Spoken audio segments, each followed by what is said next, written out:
Hello, I want to talk to you today about Heidegger's masterwork, Being in Time.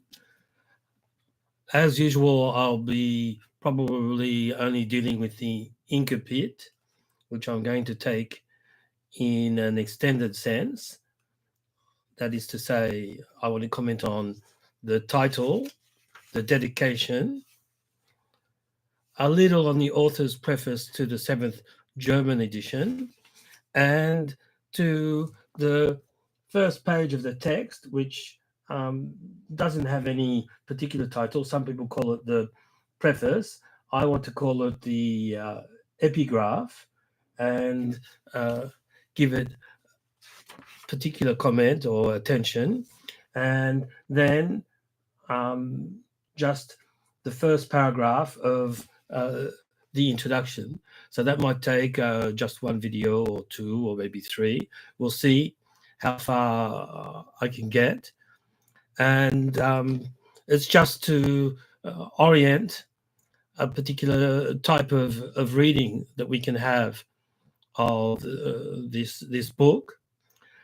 The first thing, even before we begin to read the text, even before we begin to read the title, I just want to make a particular remark about reading the text of a great philosopher. There are lots of things that come into play, but I'm looking at the title without reading it yet. Given the simplicity of the title, we should be quite wary, and we should read to take up the terms of the dedication to Husserl.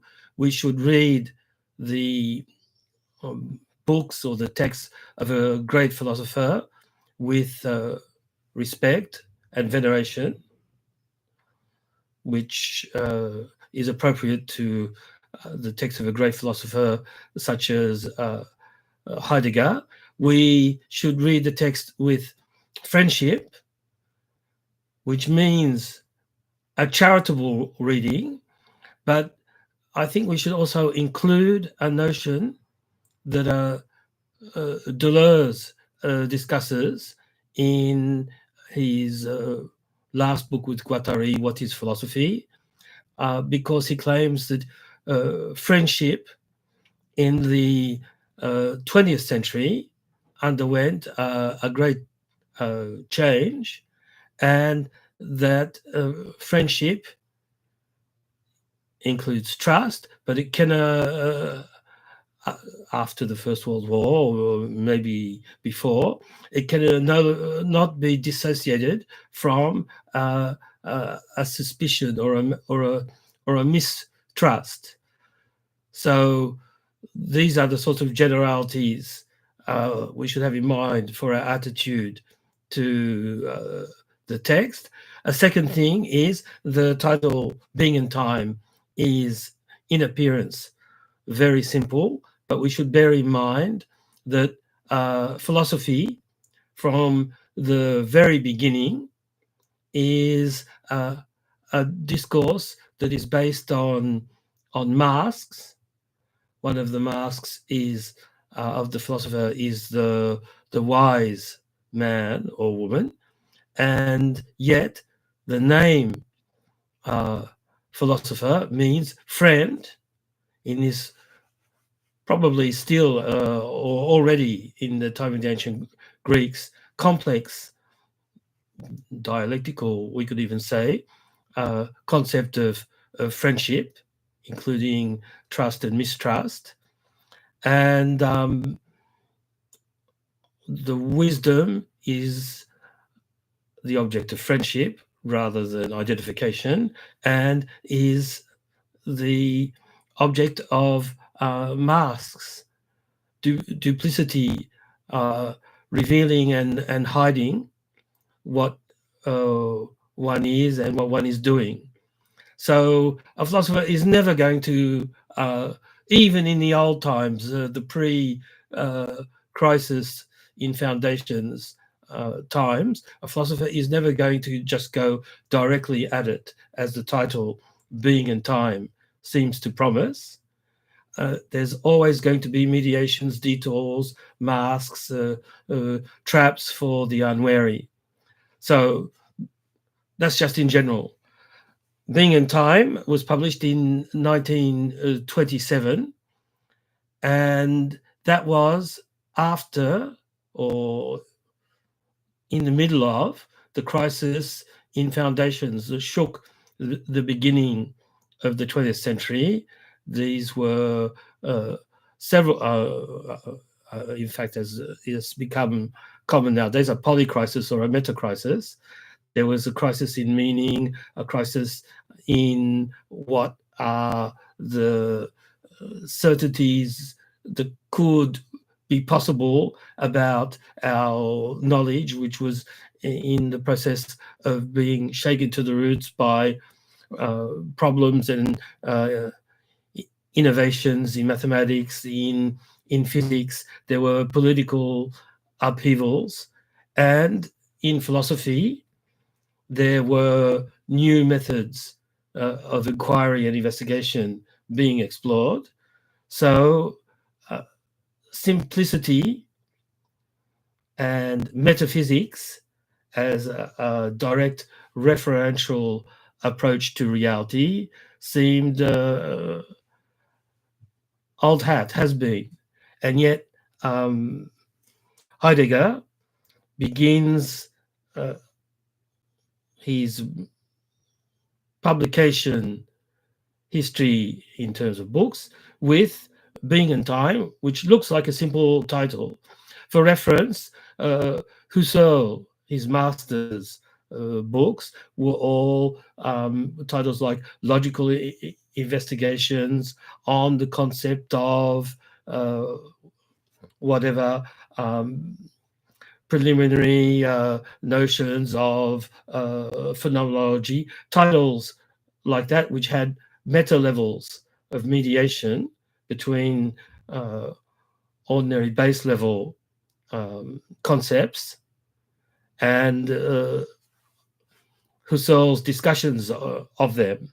So it seems a metaphysical title, Being and Time, at a high level of abstraction and very ambitious. We can see, perhaps we can see in the two words or concepts, Being and Time, a reference to the whole history of philosophy going back to the ancient Greeks, and to a conflict between the Parmenidean approach in terms of unchanging being, eternal forms, and so on, and the Heraclitean approach, viewing time as flux and everything as in a state of becoming, in which case there's a problem that I want to bring up, that we can see that somehow, in some way, during the book, being is treated, although we don't get any definitive solution to the concept, and time is treated, but the connection, the logical operation is, or connector is not analyzed by Heidegger, is not thematized, but we can see from this sort of first theatrical setting up of the allusions contained in the title, that and can be a way of referring to an adversarial or position or struggle or strife or war.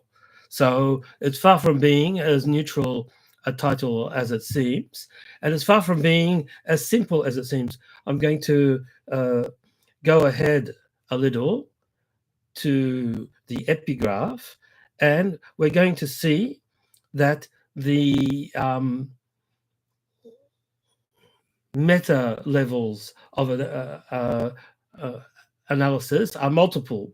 So what we should understand behind being is an investigation into the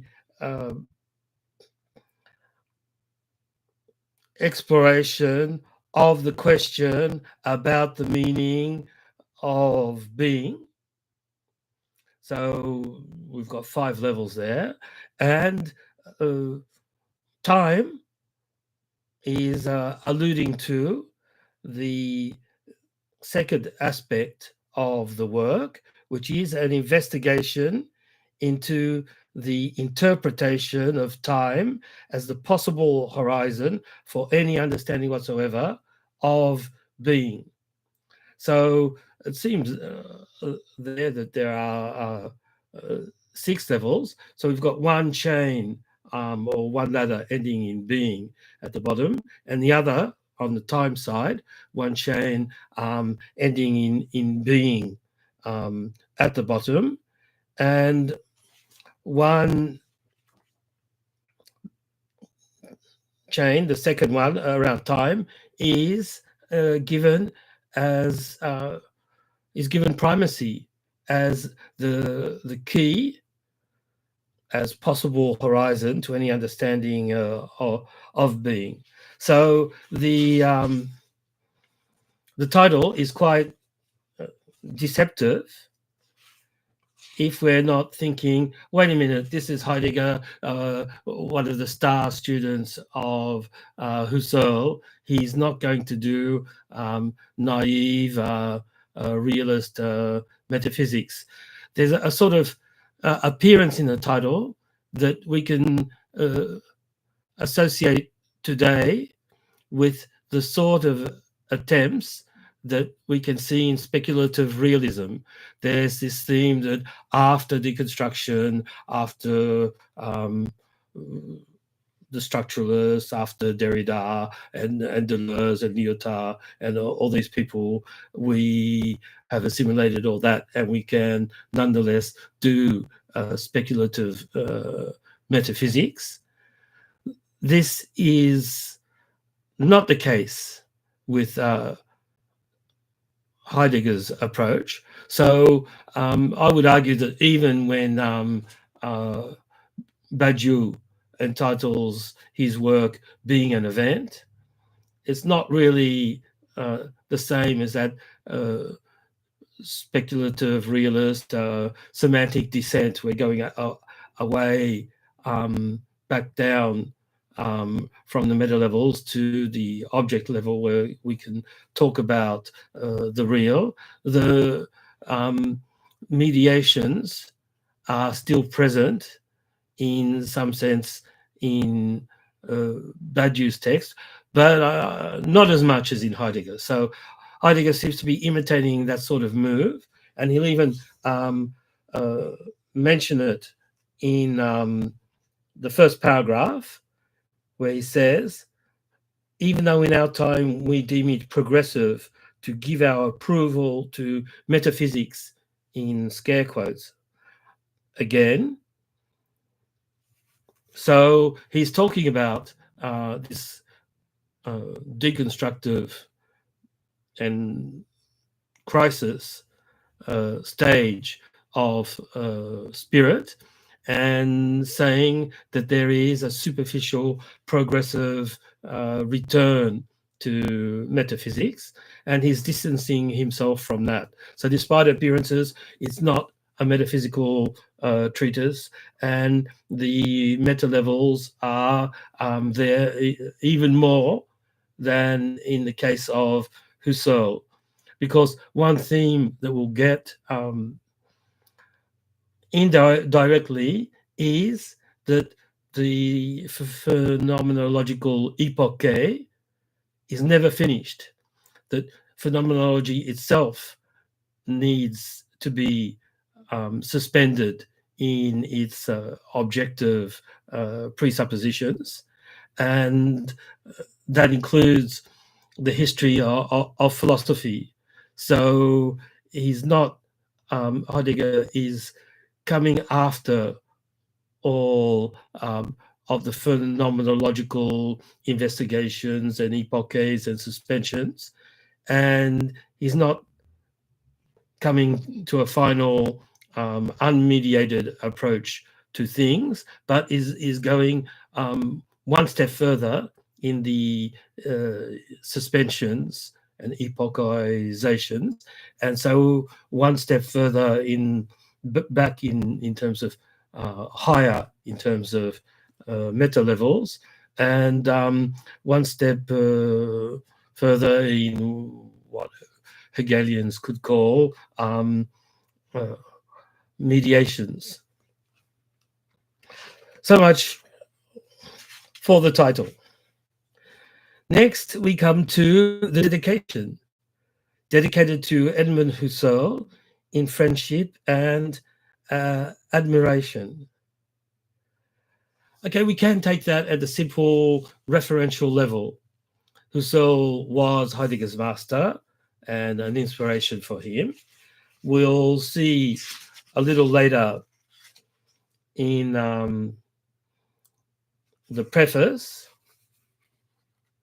by the author, where Heidegger indicates this treatise first appeared in the spring of 1927, so Heidegger was 38, in the Jahrbuch für Phänomenologie und phänomenologische Forschung, edited by Edmund Husserl.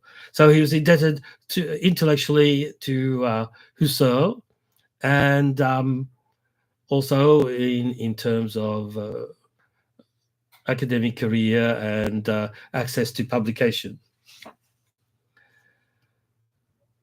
The dedication is to Edmund Husserl in friendship and admiration. So admiration, it's also been translated as veneration. There's this sort of vertical dimension, and there's also this so sort of temporal. There's a time dimension, so we've got time, and there's a verticality, so a sort of hierarchical notion, but it's undercut by in friendship, and friendship is more a horizontal notion. So we've got friendship. So already symbolically, I think we can say, given that in the epigraph, we're getting a quote from the sophist and a reference to the Gigantomachia, we're getting also an implicit reference to one of the themes of the sophist is what is called the parricide, the killing of the father, where Parmenides, the father, has to be refuted or rejected, and conceptually, and that's a conceptual parricide. So already we're getting admiration and then friendship. So there's a bringing down of Husserl to Heidegger's level, or lifting up of Heidegger to Husserl's level. There's a parricide, and we should bear in mind, even without knowing what happened after, but we should bear in mind that that's already a partial confirmation of Deleuze's conception of friendship as a complex notion which involves, on both sides, trust and complicity, and also mistrust. And Husserl would have been well advised to have both conceptual mistrust and personal mistrust to Heidegger, who Husserl published Heidegger's first work, Being and Time, when he had the power, the academic power to do so. When Heidegger had the academic power as rector, he excluded access from the university to Husserl, and for a time suppressed this acknowledgement and dedication from some of the editions of Being and Time. So we see that this notion of friendship and admiration, which we can take as applying to Husserl, to the phenomenological method as well, has quite a lot more complexity than the simplicity of the dedication might suggest. Next, I just want to look briefly at the author's preface to the 7th German edition.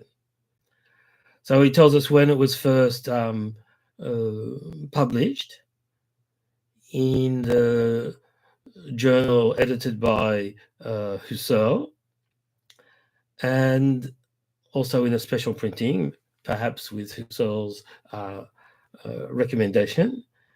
And he tells us that while the previous editions have borne the designation first half, this has now been deleted.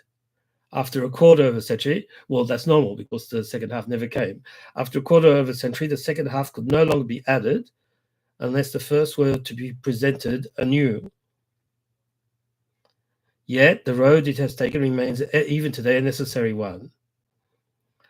Okay, first I want to talk about this notion of first half and second half, and people are sad that the second half was never written or never published, and what would that have done? But I think there's something interesting conceptually to dig out from the idea. I'm not that it was the second half never came along. So I'm not trying to prove that all is the best in all. This is the best of all possible worlds, and so it was fully and necessarily better that the second half was not published. It was left to our conceptual imaginations. But there's a notion of time already in that, and we can see what I'm trying to get at in the end of the second paragraph of the epigraph, where the last sentence, Heidegger says, our provisional aim is the interpretation of time as a possible horizon for any understanding whatsoever of being. So there's this notion of provisional. So we've got the provisional aim, and then we'll go along, and maybe this aim will be modified. So there's a consonance between that and the notion that the second half, Division 3, was never published. So we're in, which seems like a good phenomenological notion, we're in provisionality all the time. We never get out of it. And so that's also the theme of the road or the path or the way, and the idea that it's thinking in a certain sense as method, but not in terms of a rule book of method, that prevails over thought or thoughts or products. So when you talk about provisionality, this is provisional, one thing that crops up is the time delay argument. How long do you have to wait before the provisional becomes the real thing, and the promise based on this provisionality no longer applies. That either you just let it drop and you go on to something else, or the provisionality can be accepted as part of the non-dogmatism, where always provisional. We're always doing epoches of the previous epoche, suspensions of the unnoticed presuppositions that lay behind our previous suspensions ad infinitum, potentially. So that's one of the things that crops up in this lack of a second half, which Heidegger announces in a strange way.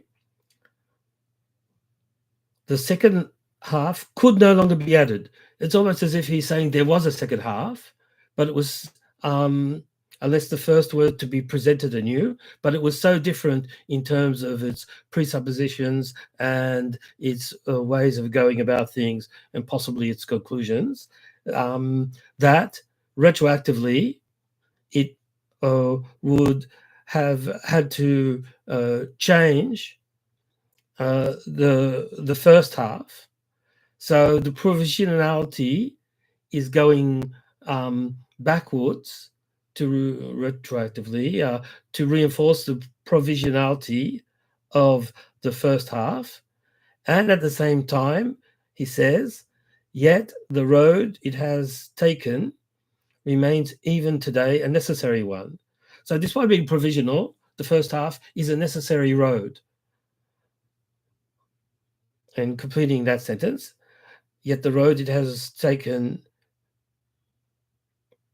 road is the same word as way or path that crops up in the Weg in German. That's what crops up all the time in Heidegger's later themes and titles. Yet the road or the way it has taken remains even today a necessary one.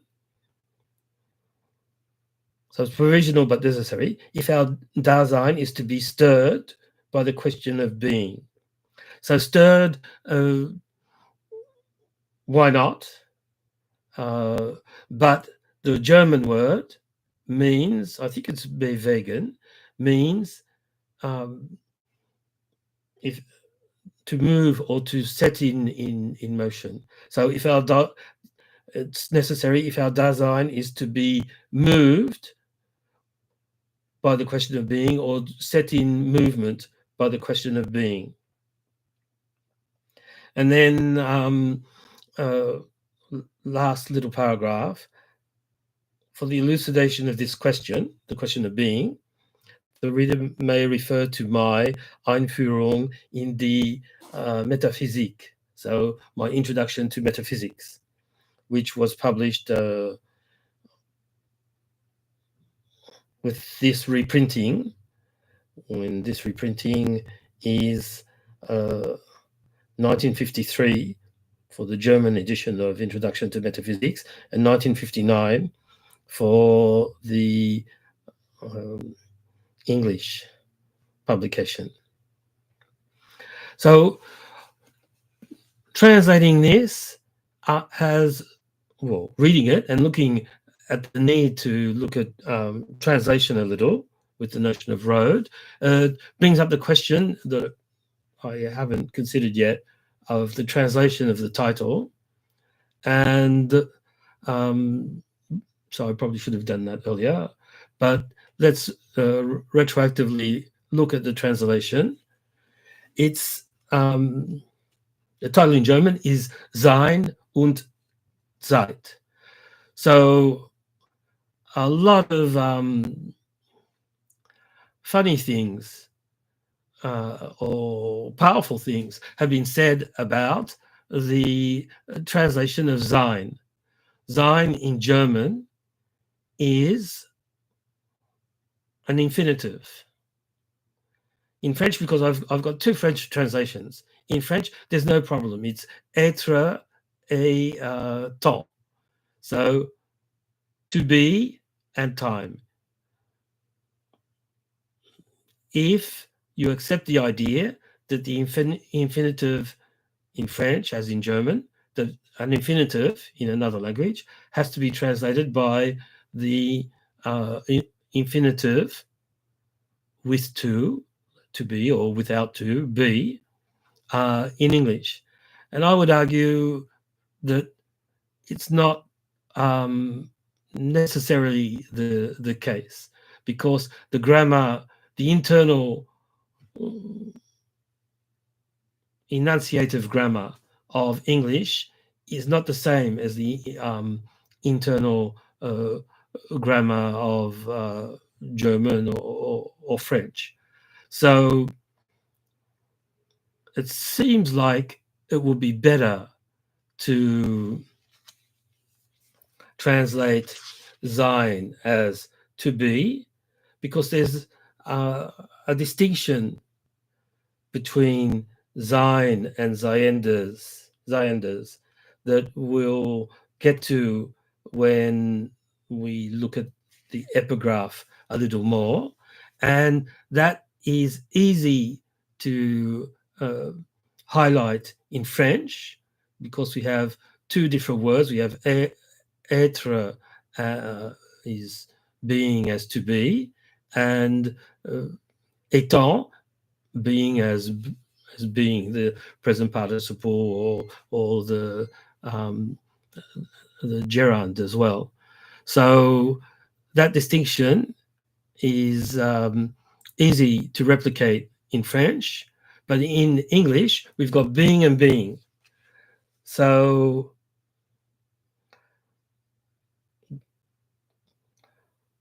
in the epigraph, beginning of the second paragraph, do we in our time have an answer to the question of what we really mean by the word being, little b? Not at all. So it is fitting that we should raise anew the question of the meaning of being with a capital letter. Dreyfus recommends translating being, sein, just like any other noun. All nouns in German begin with a capital letter. So he argues there's no reason to treat being any differently. I'm using as well the Jones Stambau translation of Being and Time, and probably there was no influence there, but it is as if Stambau accepted the advice or had the same idea as Dreyfus, and translates, do we in our time have an answer to the question of what we really mean by the word being? Not at all. So it is fitting that we should raise anew the question of the meaning of being. Both of these words, they're different words in German. Both of them have a small letter instead of a capital letter. So the distinction in German has been effaced. In English, the distinction between the two words has been preserved by having a small letter for the first instance, being Zayenders, and a capital B for being as the noun. All this sounds pretty complicated, especially when you say it instead of writing it down. But the thing is, there's a distinction. In German and French, you can signal that distinction by using two different words. You can't do that in English unless you do something really funny and you say to be for sein, but then you get all sorts of sentences that would be really hard to accept, because an infinitive that begins or or occurs elsewhere in a sentence in English, often it can make sense, but it's at the limit of what is acceptable, because a normal English way of talking will put a gerund there. So quite often in French, for example, it's just accepted practice. When you translate a sentence with an infinitive into English, sometimes you'll use the infinitive, and sometimes when it makes more sense in English, you use a gerund. Nager, that's the infinitive for swim. Nager est une joie. To swim is a joy. Maybe it's more acceptable to say swimming is a joy for me, for example. So something is lost if you don't translate the German infinitive by an infinitive in English, but at least you're getting the difference between the two German words. Really easy to see when you say it, being and a being, one with a small letter and the other with a capital letter at the beginning. You don't hear it, but they don't occur in the same part of the sentence. So I reject the solution of going back to exactly the same grammatical form as the German and translating sein by to be.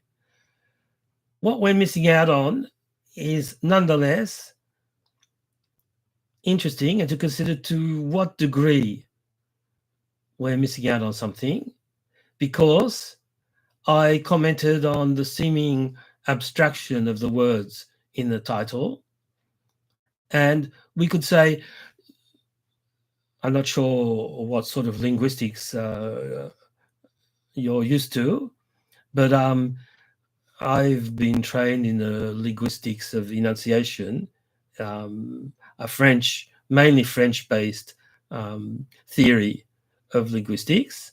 So I'll use in simple form that terminology as sort of analysis, but it probably corresponds to other linguistic analyses. So the infinitive is the most non-actualized. It's, you could say it's the most virtual. It doesn't have an inscription in space and time. When you go from the infinitive, so you could say virtual or you could say abstract, depending on other considerations. When you say, so to be, maybe you could say be, considered as an infinitive, is the most virtualized. To be, you're already getting what is implicit in be. Be means you're, as in sein, that you're at a level of non-actualization where the sense and its opposite are included. So in a sense, Sartre's translation and transcription and transformation of Heidegger's ideas into being and nothingness, you could say it's based on the first word in the title. Being is both being and non-being. And you could say that to be is already more concretized, more instantiated, still not in spatiotemporal terms, but you've got the two paths signaled by the two, it's to be or not to be.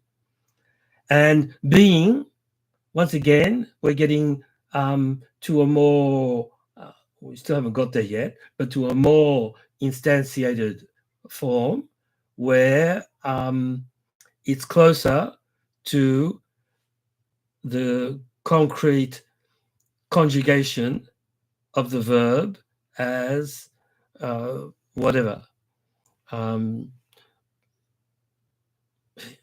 She is, they were, and so on. That's the conjugated form. And so it is to that extent instantiated in some sort of spatiotemporal set of coordinates.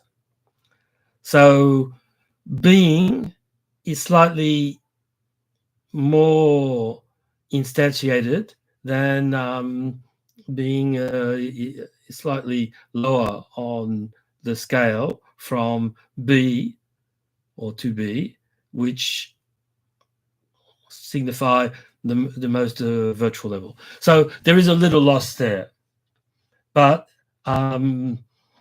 conceptually, the most important thing is to make some sort of distinction between being as Zayenders and being with a capital B for Zayn. So I hope you're happy with that explanation, which I thought was important to get through. So, for example, I disagree with Samuel Lonkar, who has pointed out, like me, the difference between the two words for being that are covered over by the English translation, and who equally with me rejects Dreyfus's compromise recommendation, which covers things up even more, of leaving out the capital for being. And nonetheless, we disagree over the idea that it would be best, most logically, linguistically, philosophically motivated to translate Zayn as to be. I understand the reasoning, but I think the gain is lost by the fact that infinitives can't go everywhere, that participles and gerunds can go. And secondly, that the doctrine of translation, it's an infinitive, so we have to translate it by infinitive.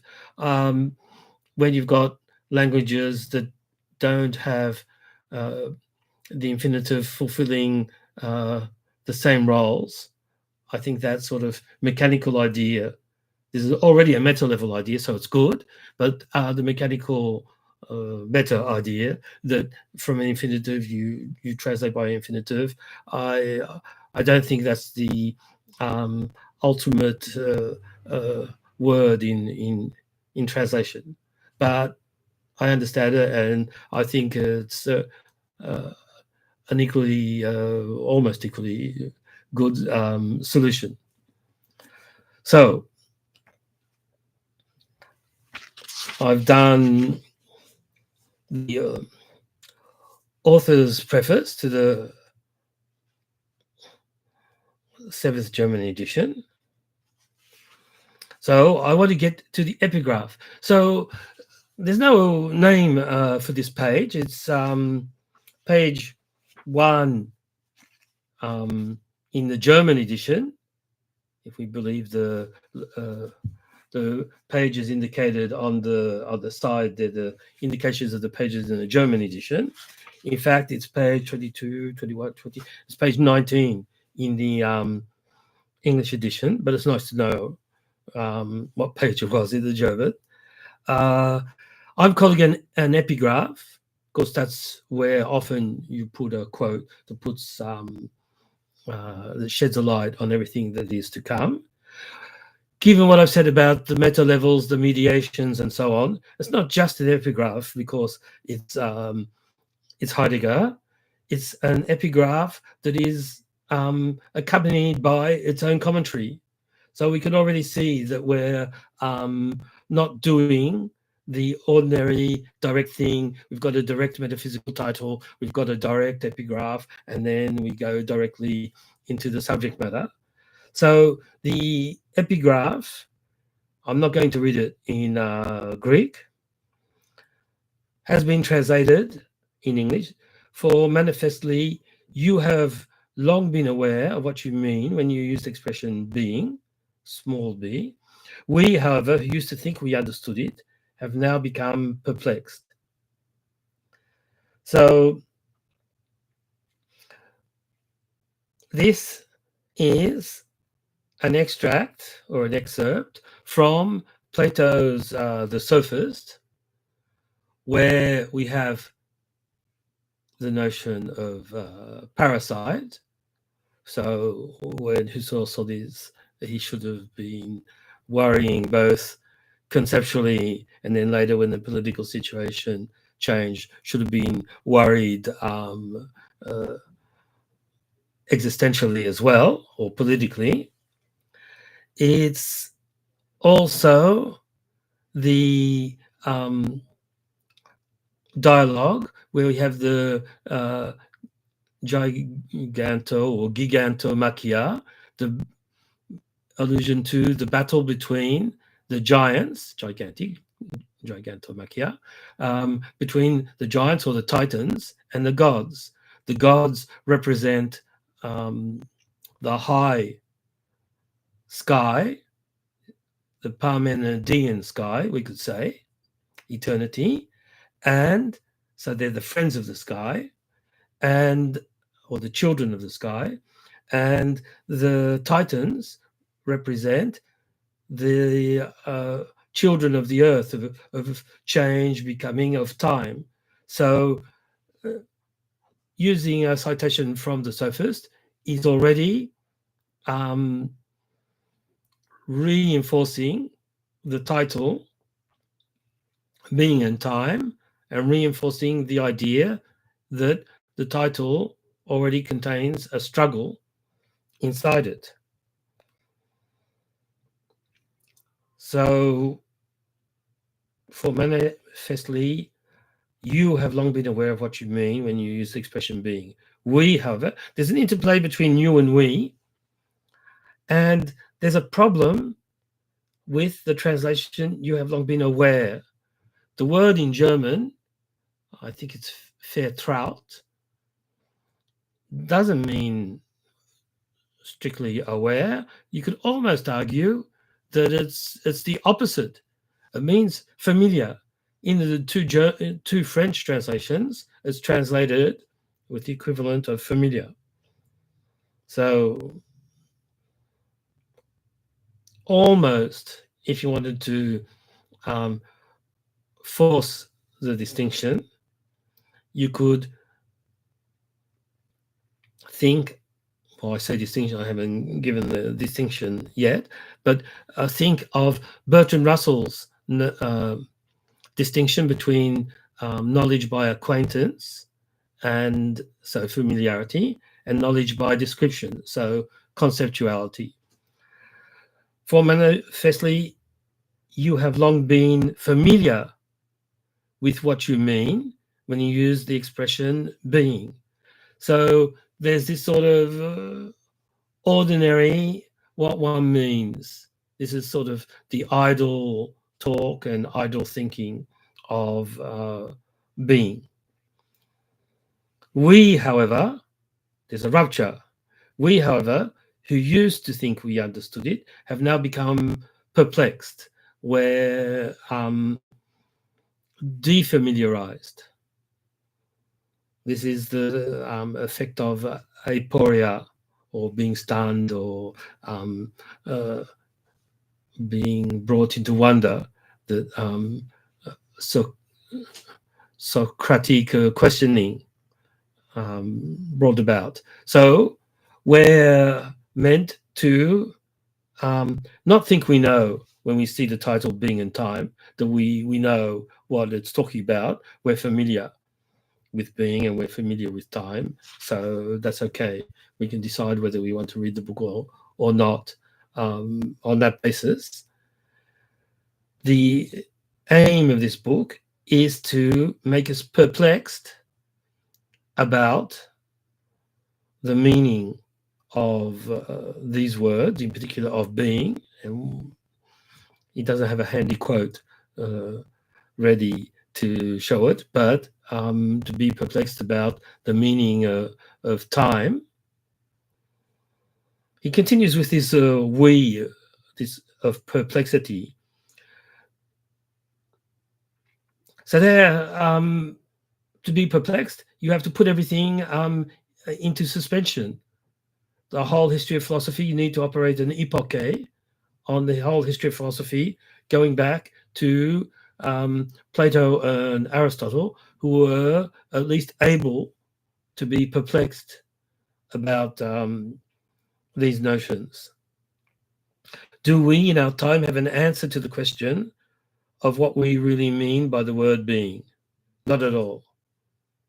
Well, that's embarrassing. That's for philosophy that's supposed to put everything in doubt. We're going around using presuppositions without even noticing that we're using presuppositions. So something has to be done about that. So it is fitting that we should raise anew the question of the meaning of being.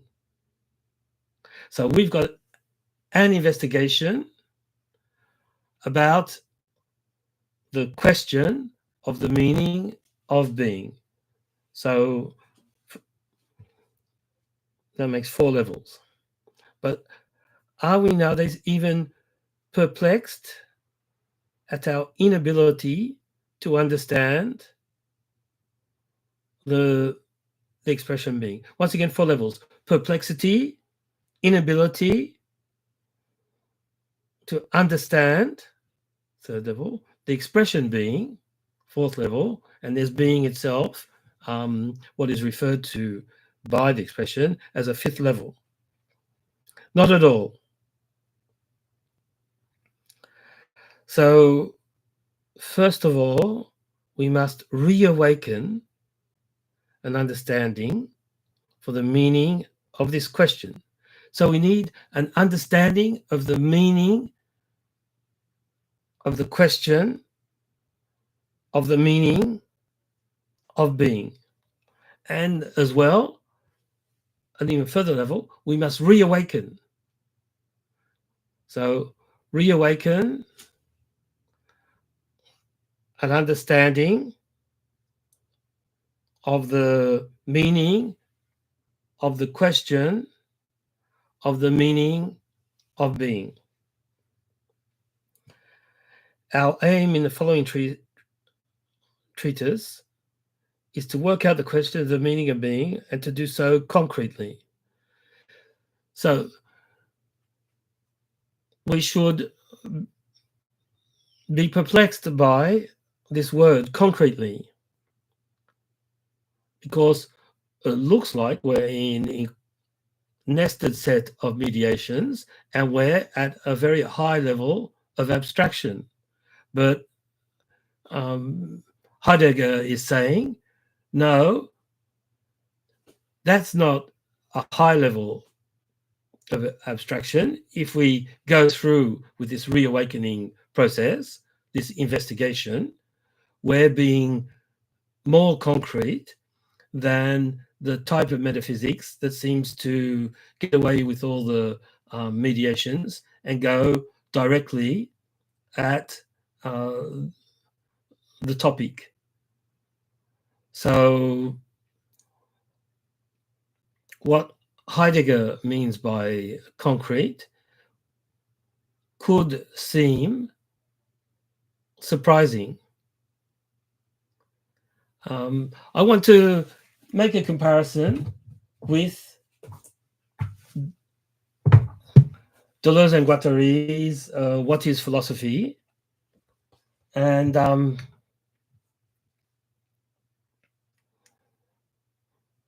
just the beginning, because there's this strange idea. What are you talking about? You're one of the most abstract philosophers in the world, and you're talking about yourself as being concrete and more concrete than other thinkers that were metaphysicians that will be classed as abstract, and you're even more abstract than them.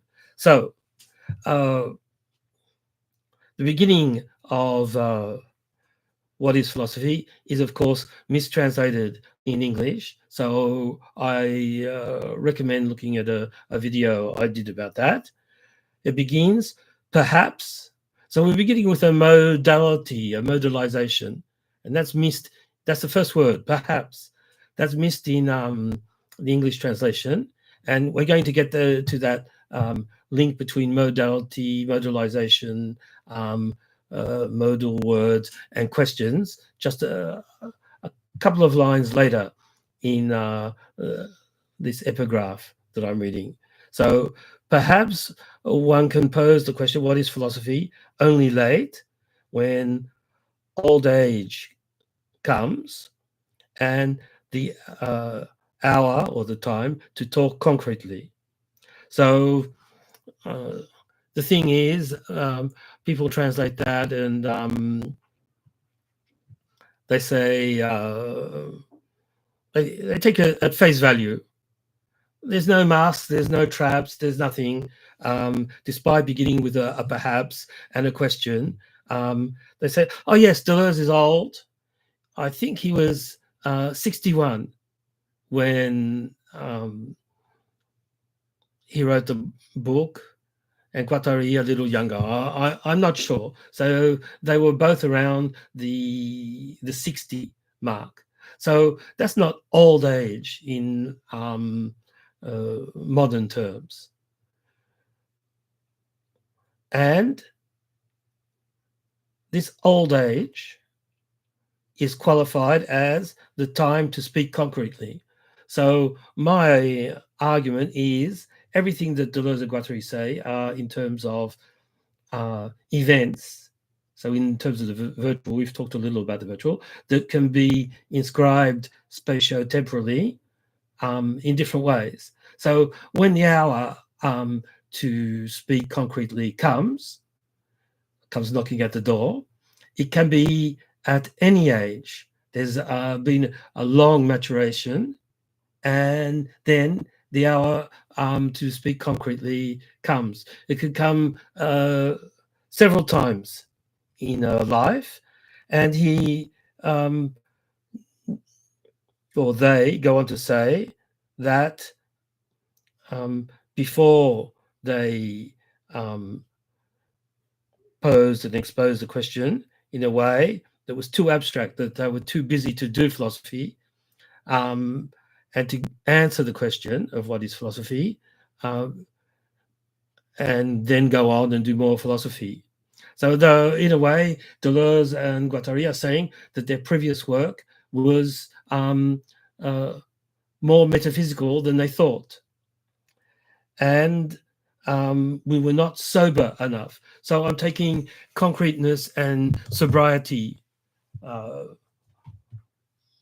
be tied together. And I think sobriety means something like the epoche, as Heidegger is practicing it in his style.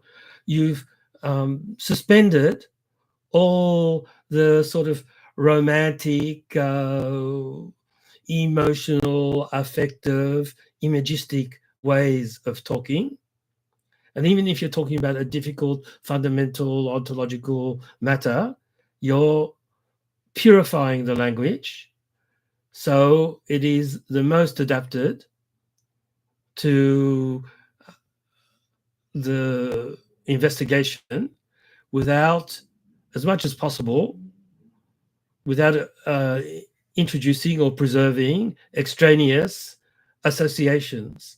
That's the whole reasoning behind using Dasein, for example, because it doesn't have the biological associations to do with human or the humanistic political and philosophical associations and anthropological associations. So this, to me, is what doing things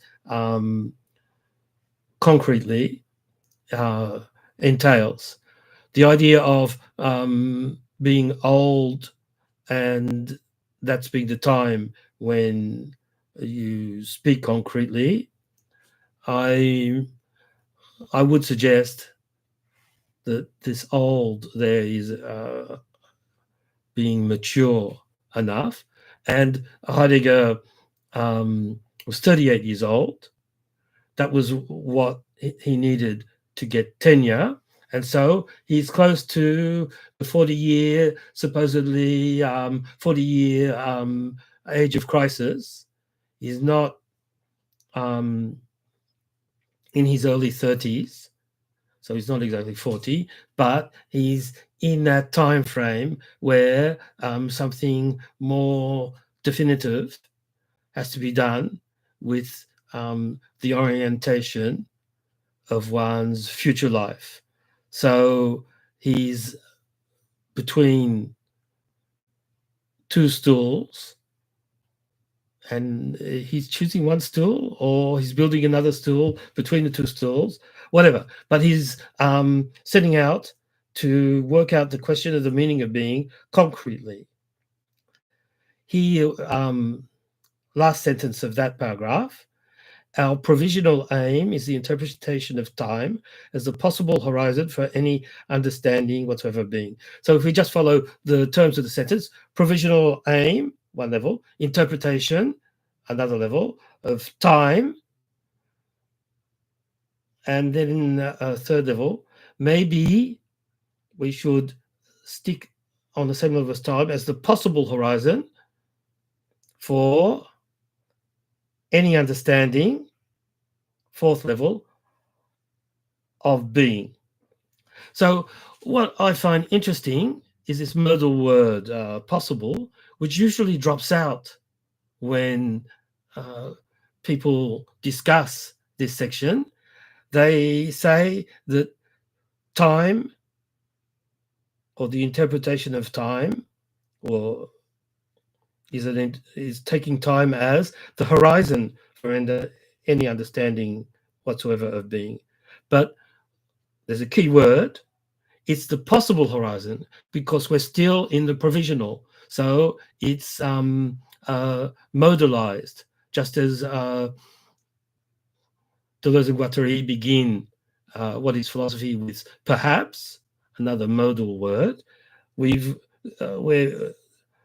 interpreting time not only as the horizon, because that's all we've got for the moment, but as the possible horizon for any understanding whatsoever being, because we're in this provisionality with no particular time limit attached to it.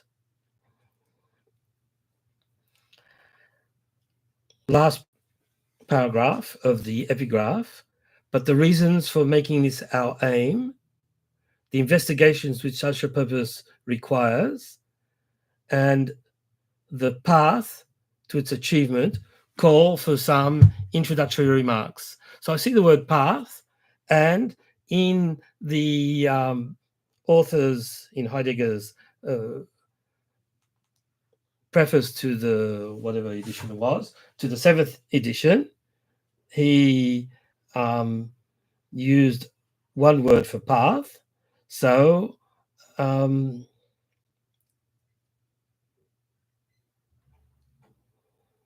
we said he used the word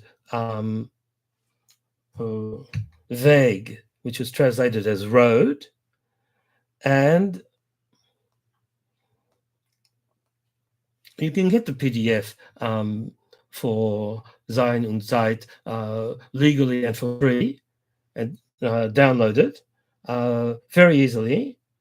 Okay, and it's vague here. So it's the same word as road just before. It's vague, the path.